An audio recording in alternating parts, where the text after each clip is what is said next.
Swayam Prabha. Digital India. Educated India.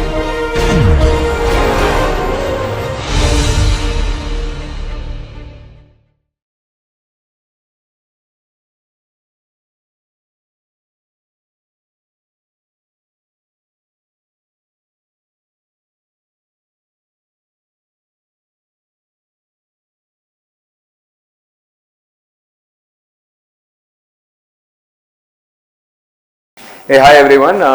Very happy to be here. So, how many of you are from a bio background? Okay, computer science? Is there anybody else? Okay. Yeah, so today I'm going to tell you how we'll integrate the two essentially. Right, so it's probably unusual. You may not have heard enough of this. I'm going to talk to you about science at the interface of computing and biology, and there are quite a lot of interesting things that are there. So first, I'll give you an overview of my own lab, the kind of research that we do, and so on. That will give you something interesting to think about. Again, we are an interdisciplinary group that focuses on computational approaches to understand and manipulate biological networks. Mainly, we build scalable algorithms for metabolic network analysis, and most importantly, we try to understand microbial interactions in various kinds of communities. You might have heard of the gut microbiome or the environmental microbiome and so on.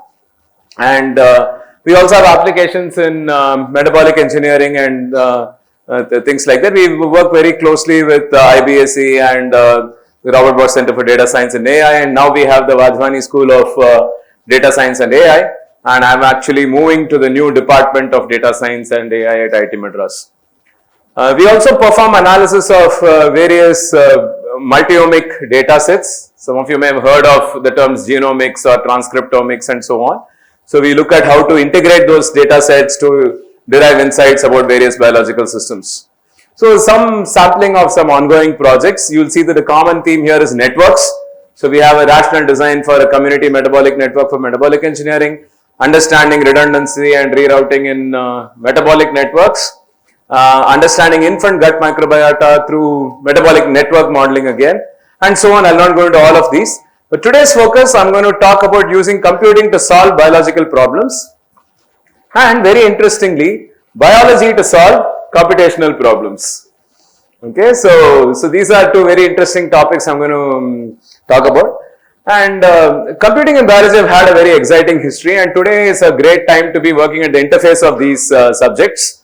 But the question for today is, I think all of you know that computing has been used to solve many problems in biology, like say genome sequencing or to some extent protein folding using, you may have also heard of AlphaFold and things like that.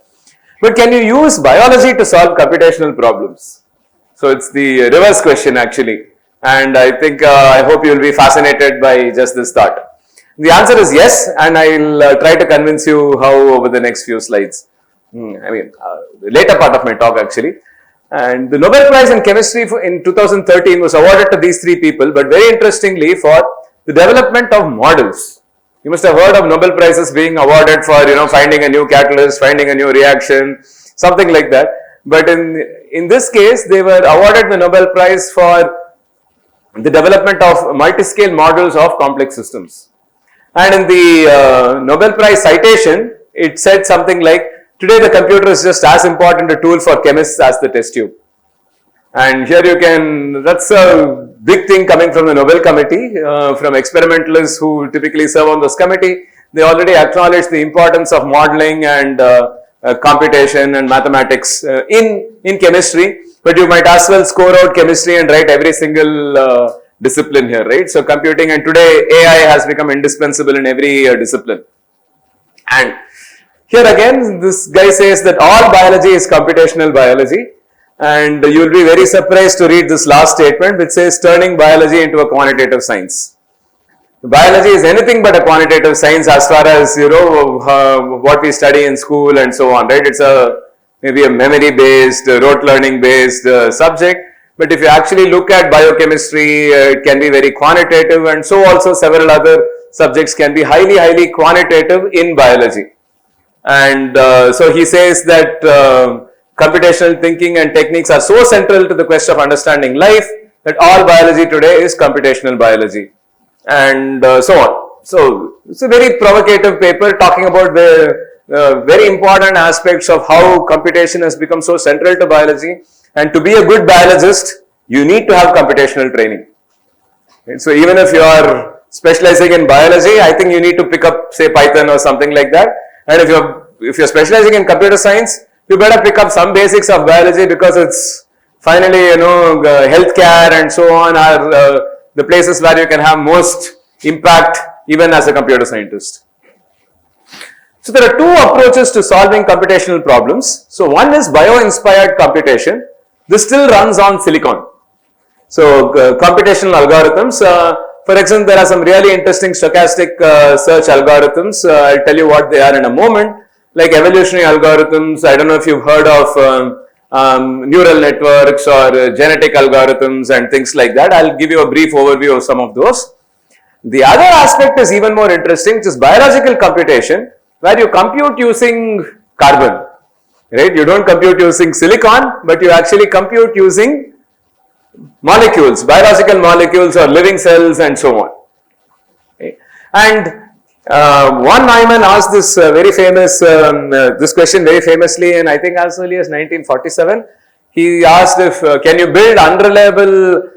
use unreliable components to build reliable systems and solutions? And that's what biology is all about. Right? Biology is quite unreliable in the sense that the components are capable of failure and so on, but the systems themselves don't fail. I mean, we all fall sick, but we all survive, right? So the system adapts, the system moves on and so on, but there is a lot of fluctuation, there is a lot of unreliability and so on. So these are some really fascinating questions to think about. Imagine if you had like some components of your mobile phone that are likely to fail, but you still have to produce a reliable mobile phone. Right? Even if a component stopped working, the mobile phone has to function without a flaw. These are very interesting things to think about. These are some interesting books. I think some of these books may already be here. I remember at least contributing one of these to this library. You have a big bunch of books to pick up from, right, for reading. I don't know if any of these books are. This is a book that's freely available online. I don't know if this book is available, but I'm sure it's there in the library. And this is also a very, very interesting book. Okay, with that, let's move on to bio-inspired computation. Feel free to stop me at any point and ask questions. I want to keep this very interactive. You want to still look at these books? So it's Vector by Dennis Bray, Complexity by Melanie Mitchell, and Clever Algorithms by Jason Brownlee.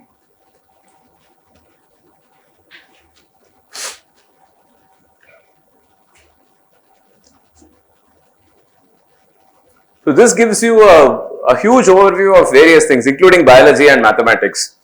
Okay, and this has some very interesting discussions about various aspects of how literally viewing a cell as a living computer.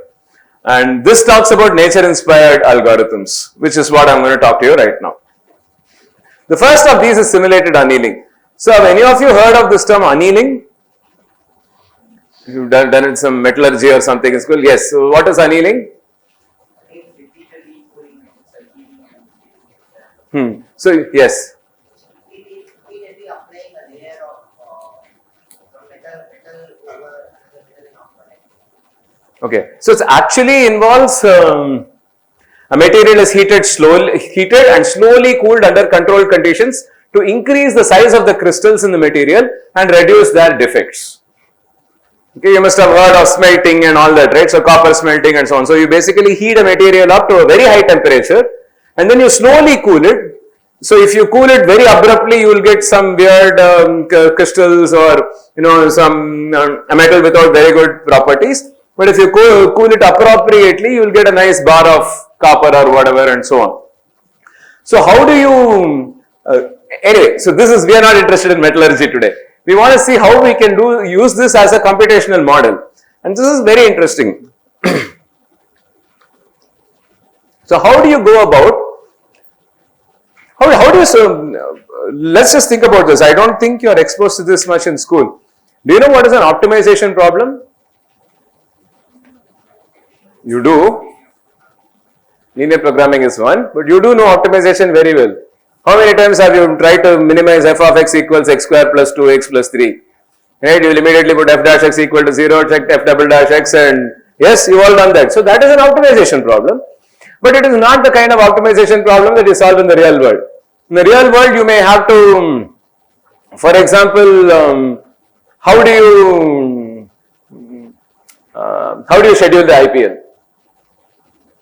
Right? You may have certain constraints to schedule the IPL. You don't want CSK to play on 3 consecutive days or even 2 consecutive days, and you don't want a team to go without a match for more than a week. So you'll have all these constraints. Given all these constraints, and you may want to minimize player travel. You don't want whatever, right? So RCB to go from Bangalore to Delhi, then Delhi to Kolkata, Kolkata to Bombay, Bombay to. You don't want to do that. You want to minimize travel in some reasonable fashion. They can't just keep going, coming back. So you must have seen that, right? So people will play a few home games on the trot, and there'll be a few away games on the trot and things like that. So you have to. This is a very complex optimization problem. You have so many different solutions. Anybody knows what this problem is called in computer science? This kind of a scheduling problem. It's called the traveling salesperson problem. What is the traveling salesperson problem? So suppose you have this, you're all staying in the hostel, right? Yes, but I'm sure you're not ordering something on Amazon in the hostel, but you will see all the other senior students ordering stuff on Amazon. And there's the Amazon delivery guy has to go to Tapti hostel, Narmada hostel, has to come to biotechnology department, has to go to admin block, whatever. How does he do an appropriate routing so that he minimizes his travel time or minimizes his fuel consumption and so on? Right? You don't want to go to admin block, then go to Tapti, then come back to biotechnology, go back to Narmada and so on. You want to have a more sensible routing so that you minimize something. So it's an optimization problem. So how do you solve these kinds of complex optimization problems? There are so many other ways. If you have an optimization problem that is reliant on a real function, then you know how to solve it. You differentiate it and set it to 0. Even if it's a multidimensional function, there are ways you can compute the gradient and all of that. Let's not worry about that at the moment. But for many other problems, how do you differentiate an IPL schedule? It's not a differentiable function as such. Your search space is discrete. So you have to do other kinds of things, and you do what is known as a stochastic search.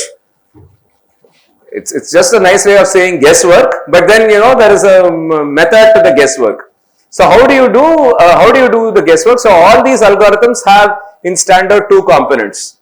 You have a starting point, of course, and from that starting point, let's say a starting schedule, you have to come up with a methodology to arrive at a new schedule. Given the new schedule, you have to have another methodology to say if this schedule is worthwhile, or you have to discard that and search for a new schedule. So meaning you take one step, I'll say it in different words, I'll just repeat it. So you start off with, like, say x0, from x0 you go to x1, and x1 you have to tell if it is a better point than x0 or not. Or you want to, or let me say it differently, if you want to keep this step or not.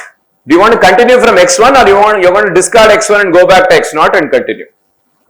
Okay. So what you have is typically, if you had a function like this is a single one-dimensional function. Right? So what you have is x f of x.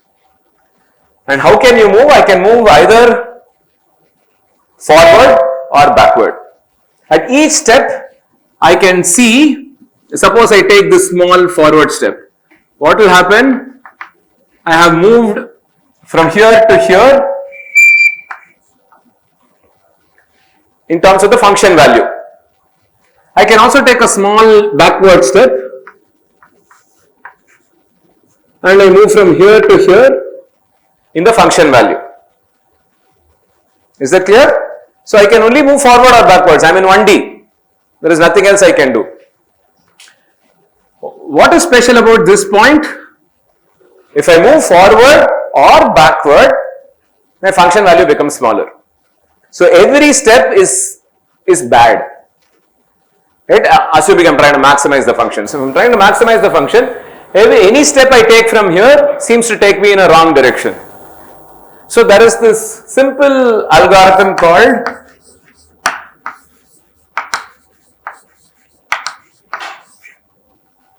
hill climbing. So what is the hill climbing algorithm? You keep climbing till you reach a point from where you can't climb further.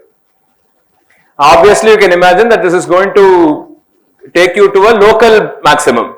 It need not necessarily find a global maximum. There is no guarantee about that. And all these functions are really difficult.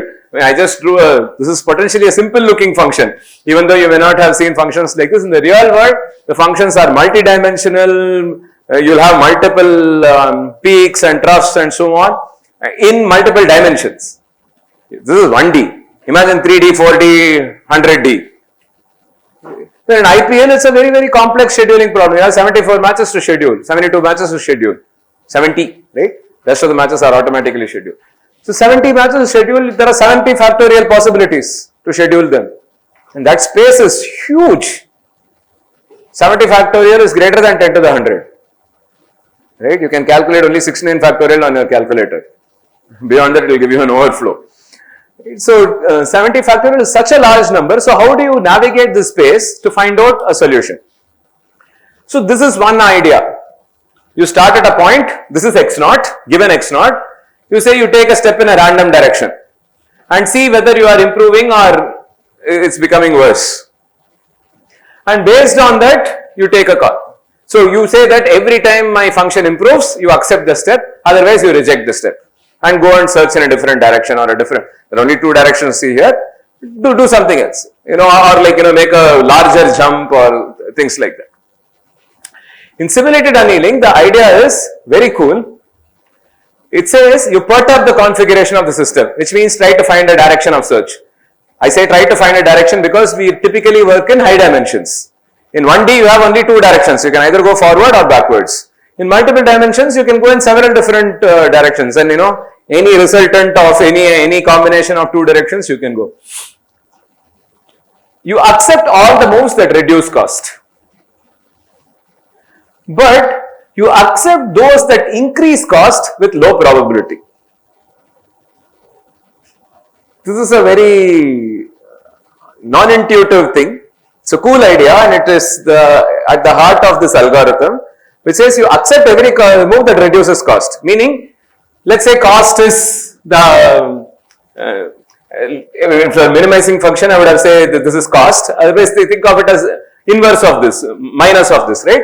So if you go here, this has the least cost, so to speak. Just think of this as some x, and this is like say let's say it is just minus x. Right? Just negate the function. So this point has the least cost. Right? So while going from here, you accept every step that increases cost, that decreases cost. But occasionally, let's say you're here and you got here, it says you accept this point with a low probability. Why? Because the idea is maybe you will descend here and you will scale this peak. So you can finally use that to jump out of a local minimum. And imagine these minima are not going to be as few as this. In a real landscape, you will have like thousands of maxima and minima. And can you actually jump out of a local minimum and walk towards a global minimum, towards a better maximum? I'm using minimum and maximum alternatively, but we'll do only one of those, right? We will always try to find one, either optimize to find the max or find the min. So this is the thing, very interesting. So when you apply this, you can automatically see that you will no longer certainly get stuck in local maxima. You are likely to find at least a few better maxima. You may not scale the global maximum, but you might at least find, if you started off here or here, you might at least find this or this, one of the other maxima. So this is the idea of simulated annealing. This goes very hand in hand with the very standard concept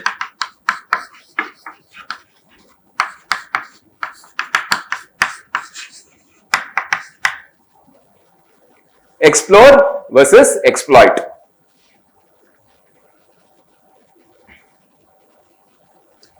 So when some friends or some of you friends get together and decide to go to a place, you might have to either explore or exploit.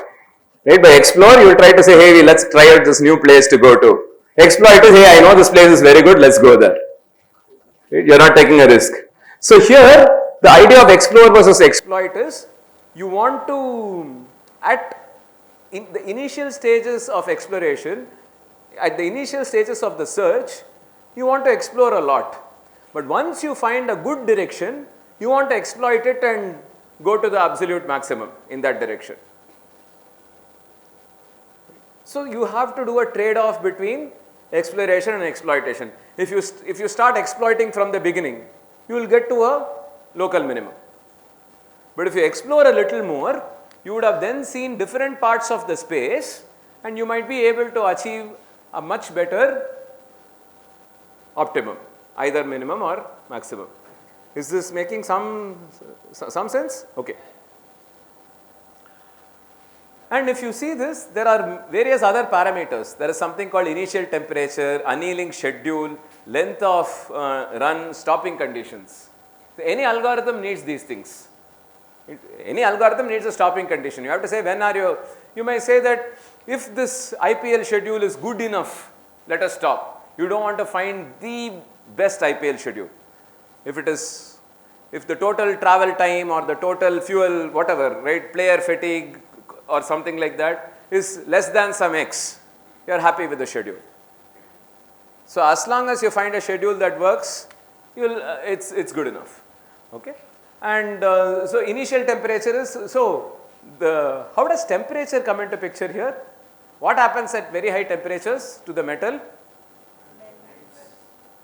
It is molten. What is happening to the atoms? They're really jumping around, right? So explore random directions. As you start cooling, you can't jump too much. Your kinetic energy is highly restricted. You can only move a little. So you exploit one direction. Initially, you explore multiple directions. Yes? Making sense? So these are all called hyperparameters.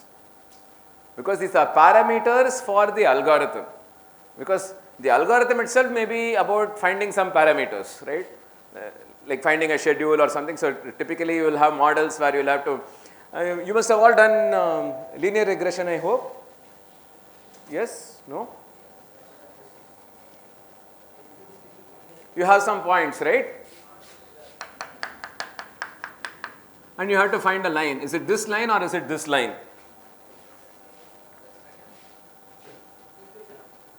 Not equation of a line, the best line through a bunch of points. Maybe you will do it later in the year.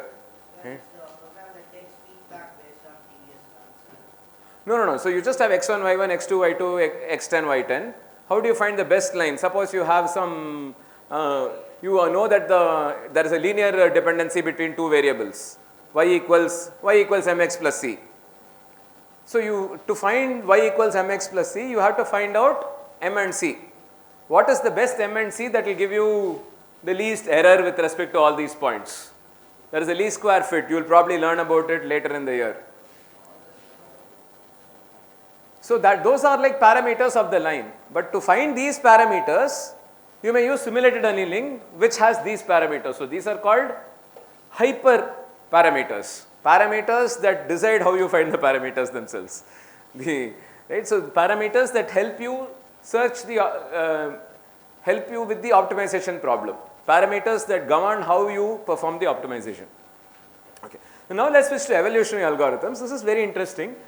It talks about computational procedures patterned on biological evolution, but I like this definition better, which says it is a search procedure that probabilistically applies search operators to a set of points in the search space. Okay, it might feel a little heavy when you read it for the first time, but there are so many cool aspects. Simulated annealing is also a search procedure. It also probabilistically does something. It says occasionally go in the wrong direction, but mostly go in the correct direction of decreasing cost function and so on. But what is interesting here is you have set of points in a search space.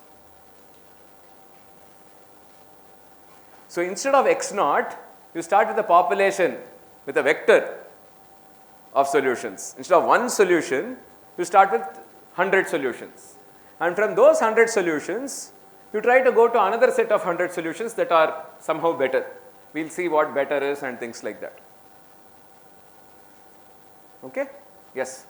So will it be one algorithm running 100 at the same time or 100 algorithms? Good question. We will get to that. We will get to that. Okay? So there are some various flavors of evolutionary algorithms. I will not get into that at the moment. Let me just, so basically you have how does evolution happen in, say, bacteria? Bacteria will mutate, there will be crossovers, yes. There will be some small changes and so on, right? And you also have this notion of asexual reproduction versus sexual reproduction. In one case, you will have material only from one parent. Sometimes you will have material from two different parents, and that will give you more variation. Right? And it has its advantages. How do we do all that on a computer now? So now what we have to do is we need to take all these biological terms and come up with computer equivalents. So first thing you need to remember is evolution happens in populations, right? And in fact here we don't even, anybody has heard of Lamarckian theory of evolution? What is the Lamarckian theory?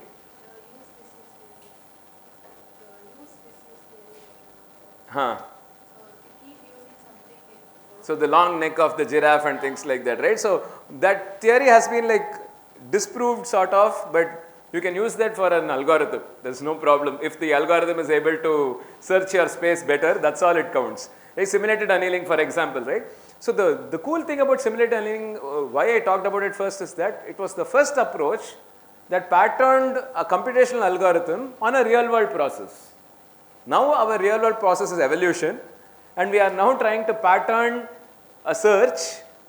So maybe the whole point here is that evolution solves problems. And there is this very interesting experiment.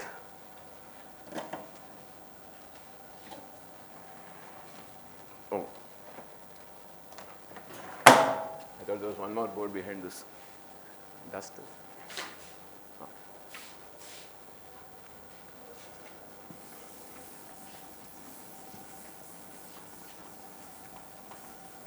I always like to talk about this experiment.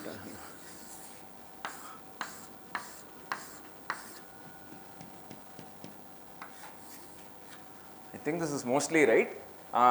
It's not drawn to scale, but I think this itself is 1 meter. I don't remember how big this is. And for all you biologists, this is going to come as a shock. This is a Petri dish.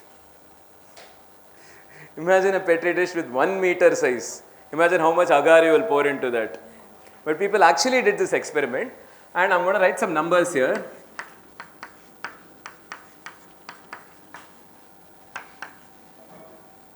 Sorry.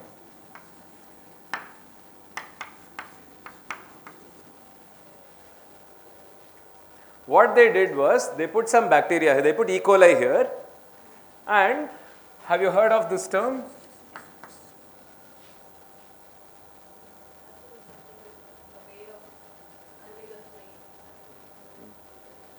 Anybody? Minimum inhibitory concentration.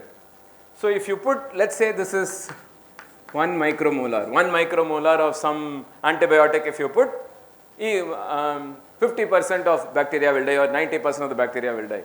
So let's say this is 1 micromolar, then here it is 10 micromolar, here it is 100 micromolar, here it is 1000 micromolar, 1 millimolar. Huge concentrations. But what they found was they had E. coli that was growing here. Over time, they even found E. coli growing here.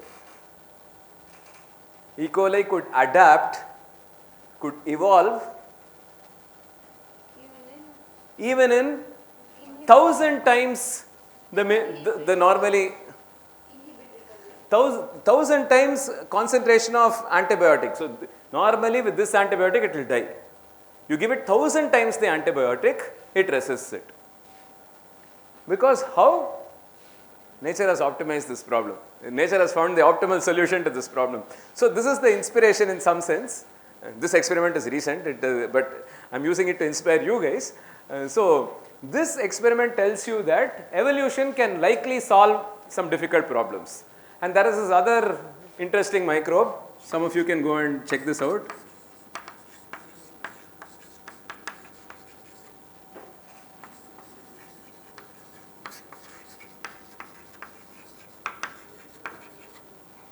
Sphingobium chlorophynolicum.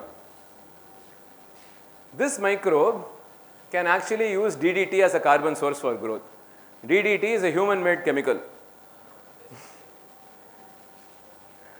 You must have read, no, it caused pelican eggs to break or something. It's a big pollutant in the environment and so on several years ago. But this microbe can actually use DDT as a carbon source. My professor used to say that's the equivalent of converting a bottle of poison into a bar of chocolate. Literally, right? It's a poison for pesticides and things like that. This organism eats this and grows. How? Because it didn't have the genes to begin with. Because this compound DDT didn't exist 50 years back. But now when you expose this organism to DDT, it is able to adapt somehow. Anyway, so that is to just tell you that evolution works. So if evolution works, can you use it to solve computational problems? How will you do the mapping? Now what is a population of individuals? Think of that as a solution to the problem that you are trying to solve. You are trying to do an optimization problem. A population is a set of solutions. It is your vector of x naughts, solutions to the problem. And then what is a generation? What is a generation in biology? Parents, children, grandchildren, great-grandchildren and so on. Right? So these are going to, what is it going to be mathematically here? Sets of individuals or populations. Populations in different iterations. As you iterate solving the problem, from t equal to 1 to 100, t equal to 1 you have initial population, t equal to 0 you have initial population, vector of x naughts. Then you have a new vector, that is at t equal to 1. Then at t equal to 100, after 100 generations, you will have a different population. Gene or chromosome here is same as individual. We don't make a distinction between an individual and their genetic makeup here in the computational framework. So think of representing every individual in the population by, you are probably used to representing them by ATCG, DNA, but here you can represent them as ones and zeros for computation's sake. Now what is a mutation?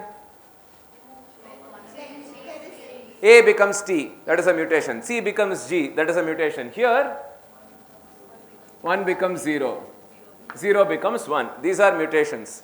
What is a crossover?